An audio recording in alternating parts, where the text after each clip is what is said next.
The Christmas Bear by Henrietta Stickland, illustrated by Paul Stickland.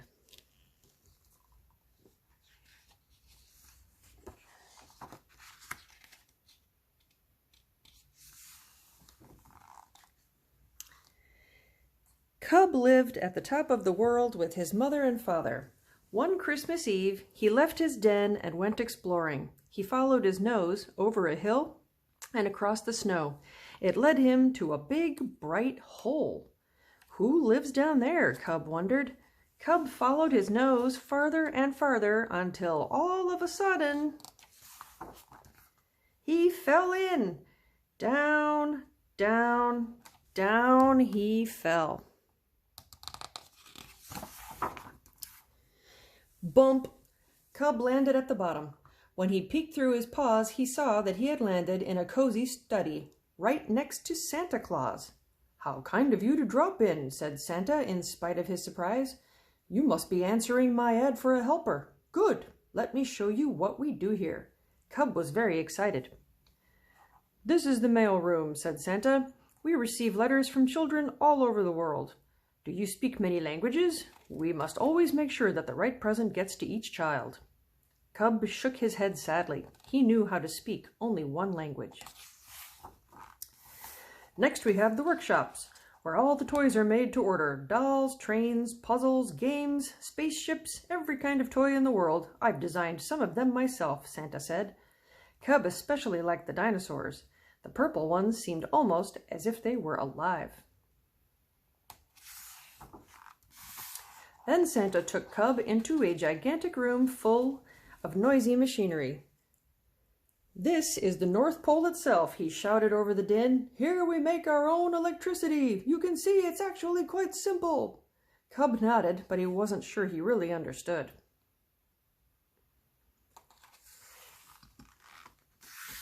"This might be the perfect job for you," Santa said in the next room. "This is the testing room. Would you like to test some toys for me?" Cub was happy to test toy after toy. They were all in tip-top shape, but he liked the bears best. "Ready to see some more?" asked Santa. Their next stop was the living quarters. Some elves were relaxing after a hard day's work. One elf had the flu and was taking a nap in his bunk bed. "Time for a snack," Santa suggested as they went through the kitchen. "I bet you'd like some fish and ice cream." "Yes, please," Cub said. "Thank you, Santa." "Back to work again," said Santa, taking Cub to the storeroom. Elves were busy with last-minute tasks, crossing items off lists and addressing packages. Cub tried to get a closer look. Was one of these presents for him?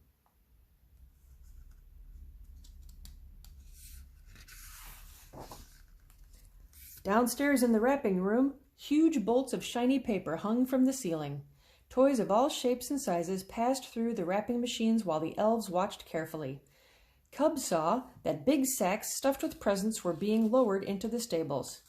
"We can go down too," Santa said.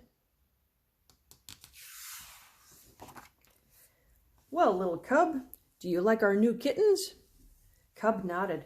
"I like the mice too." "I think it's almost time to go," Santa continued. "The reindeer are ready, but before we leave, I have to tell you a secret. I know that you did not really come to be my helper. But don't worry. I just think your parents might want you home for Christmas. I can take you in my sleigh if you like." "Oh, yes," said Cub. "And before I forget," Santa added, taking a present from the pile, "here is a special one just for you. And now, first stop, the top of the world."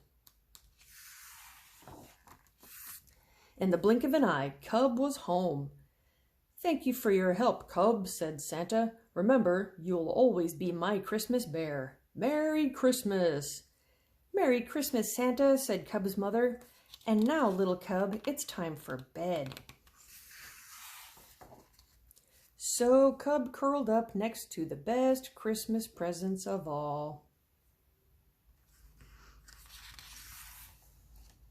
The end.